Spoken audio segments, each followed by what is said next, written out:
आश्चर्य का बात है कि आपके पास 2 ईपीआईसी नंबर है, वो भी 2 अलग अलग विधानसभा क्षेत्रों का। एक में एज है 57 और एक में एज है 60। ये ऑनलाइन भी इलेक्शन कमीशन के एप्लीकेशन पर है, आप लोगों ने देखा। जो वोटर लिस्ट जो नया मिला है, जो सभी पार्टियों को, जिला अध्यक्षों को दी गई है, जो सूची नहीं, ये उस सूची में भी है, दोनों अलग अलग विधानसभा क्षेत्रों में। तो अब इसमें कौन फर्जीवाड़ा कर रहा है, कौन नहीं कर रहा है, ये जो है लोगों को अब पता होना चाहिए। तो ये 2 अलग अलग जिलों में है, 2 अलग अलग ईपीआईसी नंबर है, उम्र जो है अलग अलग है, और ये प्रधानमंत्री जी के खासम खास बिहार के और कोई नहीं, बिहार के उप मुख्यमंत्री विजय कुमार सिन्हा जी हैं। अब लखीसराय जिले के लखीसराय विधानसभा क्षेत्र से इनका ईपीआईसी आईडी नंबर है, आप सब लोग लिख सकते हैं, IAF 39393337। और पटना जिले की बांकीपुर विधानसभा निर्वाचन क्षेत्र से इनका ईपीआईसी आईडी है AFS 0853341। अब लखीसराय निर्वाचन विधानसभा क्षेत्र की मतदाता सूची के अनुभाग संख्या 1 के क्रम संख्या 276 में इनका नाम पंजीकृत है, जबकि बांकीपुर विधानसभा निर्वाचन क्षेत्र के अनुभाग संख्या 4 के क्रमांक संख्या 757 में इनका नाम जो है पंजीकृत है। अब आप देखिएगा कि बांकीपुर का आप लोगों ने लगा दो, बांकीपुर का भी दिखा देते हैं, ताकि लोग को ना लगे कि हल्के में कोई बात जो है वो कही जा रही है। ये आप बांकीपुर का भी जो है देख सकते हैं, यानी ऑनलाइन भी आ रहा है इनका। और दोनों देख लीजिए, बांकीपुर वाला में 60 साल है उम्र, और लखीसराय वाले में इनका उम्र 57 है।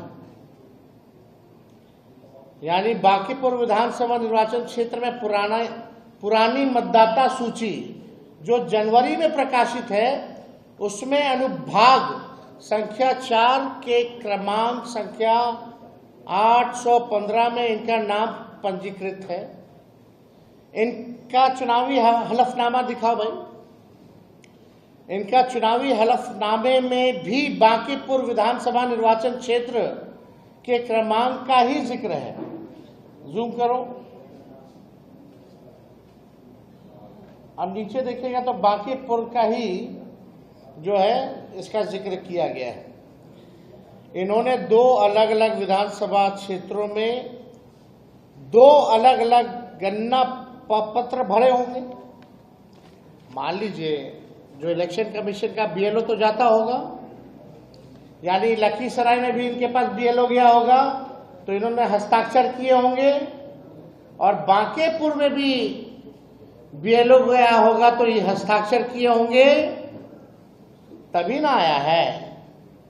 अगर वो हस्ताक्षर डिप्टी सीएम नहीं किए हैं, तो जो बात तेजस्वी और हम लोग महागठबंधन के लोग चुनाव आयोग से कह रहे कि पूरी तरीके से फर्जीवाड़ा चल रही है चुनाव आयोग का, तो या तो 2 ही चीज हो सकता, या तो चुनाव आयोग की एसआईआर की पूरी प्रक्रिया ही फर्जीवाड़ा है, या तो बिहार का मुख्यमंत्री फर्जीवाड़ा है। यही 2 चीज हो सकती है, और तो कोई तीसरा चीज हो ही नहीं सकता। संशोधन का समय है, और इस महीने में ही तो वो 1 महीने का समय क्यों दिया गया? कि कोई कमी है, कोई सुधार की जरूरत है, कोई संशोधन की जरूरत है। आप संवैधानिक संस्था पर प्रश्न चिन्ह लगाने वाले लोग, ये संविधान में इनको विश्वास नहीं, और संवैधानिक संस्था के बारे में भ्रम फैलाकर लोकतंत्र के लिए खतरा है। क्योंकि आज 1 महीना चुनाव आयोग फाइनल कर देता है कि अब जो निकल गया फाइनल है। 1 महीने का समय दिया है संशोधन के लिए। आज उसी संशोधन के कारण ही तो हमने दोबारा अपना बीएलओ को लिख के दिया, हटाने के लिए रिसीविंग लिया। उसके पहले भी हमने जो दिया 30/4/2024 को, और उन्होंने जो आरोप लगाया कि दोनों जगह वोट देते हैं, तो ये बुत से जिन निकालने वाले जंगल राज के लोगों का संस्कार है।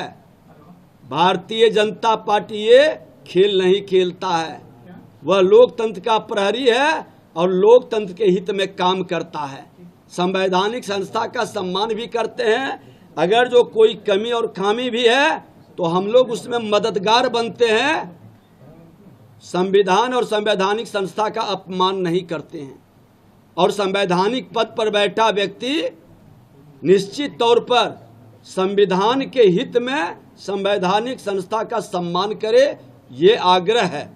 इस तरह से वातावरण को दूषित करके कोई उपलब्धि हासिल नहीं करेंगे, अपने झूठ को नहीं छुपा पाएंगे और दूसरे को कलंकित करने का प्रयास करके अपना कलंक वो स्वयं बढ़ाएंगे। सर, लेकिन 30/4 को जब आपने दिया तो उसके बाद भी एसआईआर में नाम आ गया ना, आप मानते हैं कि वहाँ पे मिस्टेक हुआ हम लोगों और हम तो कहा कि नाम आया उसी के लिए हम दोबारा दिया।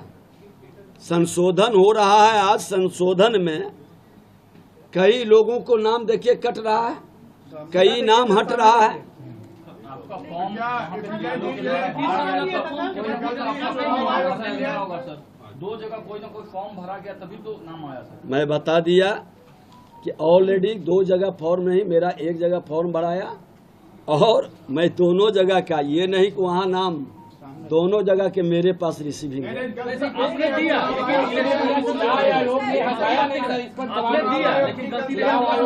देखिए, आपने तो दिया लेकिन इलेक्शन कमीशन से गलती हुई। नहीं, इलेक्शन कमीशन की गलती तब कही जाती जब वो संशोधन की प्रक्रिया में भागीदारी का अवसर नहीं देता।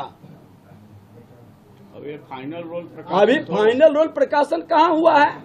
इसके बाद अगर जो नाम नहीं हटता है और मेरा नाम तो प्रक्रिया में है। मैंने कहा कि कोई रिजेक्ट किया गया किस कारण से, ये मुझे जानकारी नहीं है, क्योंकि इसका मेरे पास कागज भी है। और अमूमन है कि चुनाव के समय लोगों को ध्यान में रहता है जब वोट देने जाता है। जब अभी प्रक्रिया चली तो हमने छानबीन किया, मेरे परिवार के लोग ही बताए और लोगों का नाम है, तो फिर हमने दोबारा उस फॉर्म को भर करके हमने विलोपित करने का दिया।